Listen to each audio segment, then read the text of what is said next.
The Campus Stalker. It was a quiet night on the college campus, with only a few students milling about in the dark. Sarah was one of them.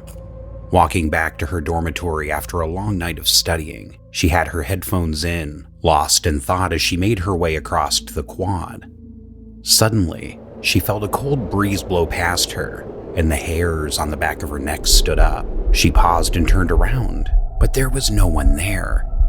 Shaking it off, she continued on her way. As she approached her dorm, she noticed a figure in the shadows. At first, she assumed it was just another student, but as she got closer, she realized it was someone she had never seen before. He was tall and thin, with long, greasy hair and dark circles under his eyes. Sarah's heart began to race as she realized he was staring at her. She quickened her pace, but the figure began to follow her. She tried to ignore him and keep walking, but he matched her every step. She turned around to confront him, but he was gone. Shaken, Sarah ran the rest of the way to her dormitory, looking over her shoulder the whole time. The next day, Sarah told her friends about what happened. They were all concerned and told her to report it to campus security, but she shrugged it off. It was probably just some weirdo, she thought. There was no need to make a fuss. But over the next few weeks, Sarah began to notice the figure following her more and more often. He would be lurking in the shadows, watching her from a distance. She tried to stay vigilant, but it was hard to focus on her studies with the constant feeling of being watched.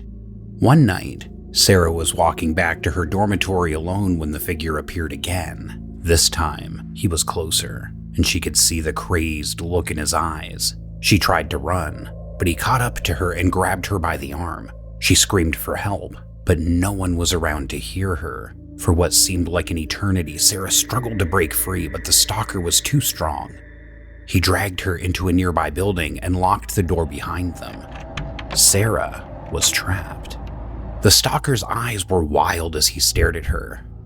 "I've been watching you for weeks," he said. "I know everything about you. You're mine now." Sarah's heart was pounding as she tried to reason with him, but he was beyond reason. He began to circle her, his hands reaching out to touch her hair, her face, her body. Sarah fought back with all of her strength, but it was no use. The stalker was too strong, too crazed. As the night wore on, Sarah's hope began to fade. She knew that no one was coming to save her. She was alone with this madman and didn't know what he was capable of. All she could do was try to stay alive. Eventually, the stalker tired of toying with her and made his move. Sarah screamed as he lunged at her, but at the last second, she managed to grab a nearby object and hit him over the head. He fell to the ground, unconscious. Sarah didn't waste a second. She ran out of the building and straight to campus security. They were skeptical at first, but when they found the stalker's hideout, they realized just how serious the situation was.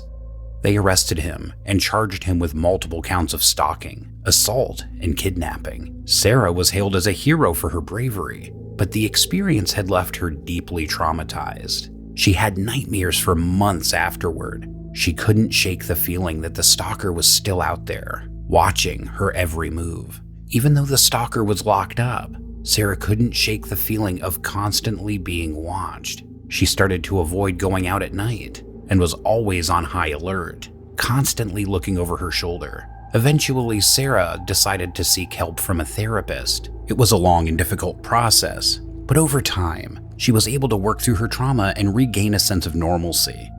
Years went by, and Sarah graduated from college and moved on with her life.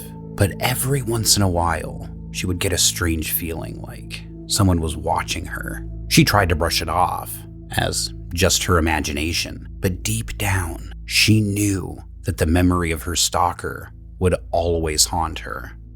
Then, one day, Sarah received a letter in the mail. It was from the stalker, who had been released from prison after serving his sentence. He wrote about how he had never forgotten about her and how he would always be watching her, even from afar. Sarah was terrified, but she didn't let the stalker's words control her life. She reported the letter to the police and took all the necessary precautions to protect herself. She knew that she couldn't let the stalker win. In the end, Sarah was able to overcome the trauma of her experience and move on with her life. She never forgot about what had happened to her, but she refused to let it define her. She had survived the unthinkable, and she was stronger because of it. The Campus Serial Killer. Dr. Sarah Edwards was a well-respected professor at the local college campus. She was loved by her students and colleagues alike, and her classes were always full. But little did they know that behind her kind demeanor lay a dark secret. It all started when a few of her students went missing. At first, it was just one or two, and people assumed they had dropped out or transferred to another school. But when the number reached double digits, people started to worry. The police were called in and a massive search effort was launched. Days turned into weeks and still there were no leads. It was as if the students had vanished into thin air. But Dr. Edwards seemed oddly calm about the entire situation. She continued to teach her classes as usual, never once showing any signs of distress or concern. One day, a group of students decided to confront her about the disappearances. They asked if she knew anything about what had happened, but she just smiled and shook her head. "I'm just as clueless as you are," she said, "but I'm sure the police will figure it all out eventually."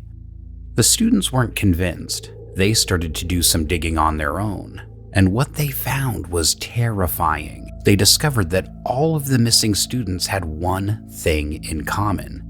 They had all taken Dr. Edwards' class. Further investigation revealed that Dr. Edwards had a dark past. She had been involved in a string of murders in her hometown years ago, but had managed to cover her tracks and escape detection.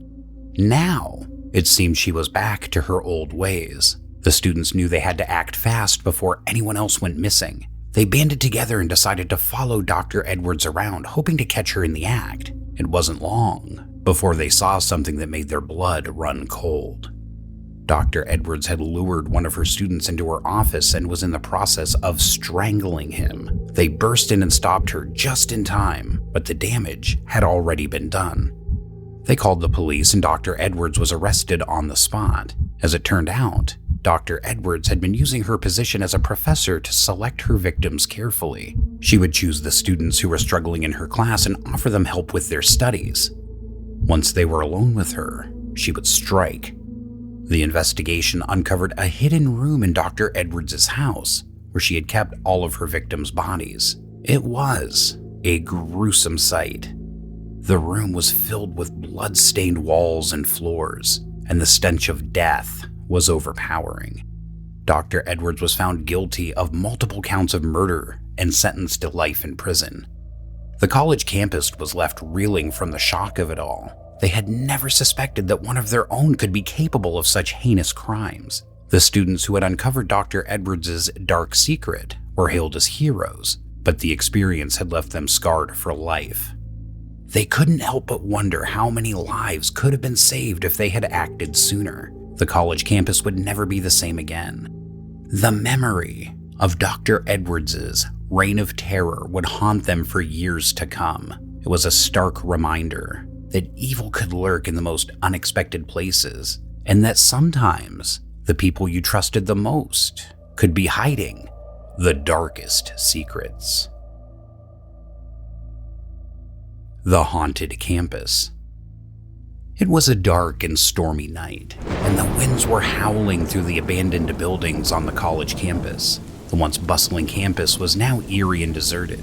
The only sounds were the creaking of the old buildings and the distant rumble of thunder. Legend had it that the campus was haunted by the ghost of a former student who had died under mysterious circumstances many years ago. No one knew the exact details of what had happened, but the story was that she had been a brilliant student who had become obsessed with the occult. She had dabbled in dark magic, and her experiments had gone horribly wrong, leading to her untimely death. Despite the warnings from the locals, the college had remained open, and many students had come and gone over the years. But there were always rumors of strange occurrences on campus, such as doors opening and closing on their own, footsteps echoing in the hallways, and eerie whispers in the night. On this particular night, a group of college students had decided to explore the abandoned buildings on campus, hoping to uncover the truth about the rumored ghost. They were a fearless bunch, eager to prove the stories were just urban legends. They made their way through the dark, musty halls of the abandoned dormitory. They began to feel uneasy. The air was thick with the scent of decay, and the walls seemed to close in around them. Suddenly, one of the students screamed, and the others turned to see what was wrong. She pointed at a figure standing at the end of the hallway. It was a young woman, dressed in an old-fashioned gown with long, flowing hair. The students were frozen with fear as the figure slowly glided towards them. They tried to run, but the doors were all locked, and the windows were barred. There was no escape. The ghostly figure floated closer, her eyes glowing with an otherworldly light. She spoke in a whispery voice. "You should not have come here. This place is cursed, and those who enter will never leave." The students trembled as the ghostly figure reached out and touched them with her cold, ethereal hand. They felt a chill run down their spines as they realized that they were now trapped in this haunted place. As the night wore on, the students began to see more and more apparitions. They saw the ghostly figure of the young woman in various locations around the campus. They also saw other ghosts, including the apparitions of former students who had died on campus, as well as the ghostly figure of a professor who had died in his office. The students tried to stay together, but they soon realized that they were being separated by the ghosts. They were being led to different parts of the campus, where they would encounter even more terrifying apparitions. One of the students found himself in the old science building, where he saw the ghostly figure of a scientist conducting strange experiments on a human subject. Another student found himself in the old library, where she saw the ghostly figure of a librarian who had been murdered by a student many years ago. As the night wore on, the students began to realize that they were not alone. They heard the sounds of other students screaming and pleading for help, but they could not find them. They saw the ghostly figure of the young woman leading them deeper into the haunted campus. Finally, as dawn approached, the students found themselves back in the abandoned dormitory. They were exhausted and terrified, but they knew that they had to escape. They searched for a way out, but all of the doors and windows were still locked. Just as they were about to give up hope, the ghostly figure of the young woman appeared before them. She spoke in a calm, reassuring voice. "You've suffered enough," she said. "It's time for you to leave this place." With a wave of her hand, the doors and windows of the dormitory burst open and a bright light shone through. The students hesitated for a moment, not sure if they could trust the ghostly figure. But when they heard the sound of sirens and saw the flashing lights of police cars outside, they knew they had to leave before it was too late. As they made their way outside, they saw that the campus was surrounded by police officers and emergency personnel. They learned that the ghostly sightings had been reported by a group of hikers who had seen the strange lights and heard eerie noises coming from the campus. The students were interviewed by the police and told their terrifying story. They were taken to a nearby hospital for treatment, but they never forgot the horrors that they had experienced on the haunted college campus. Years later, the abandoned buildings were torn down, and the campus was turned into a park. But some say that on dark and stormy nights, the ghostly figure of the young woman can still be seen wandering through the park, searching for someone to free her from her eternal curse.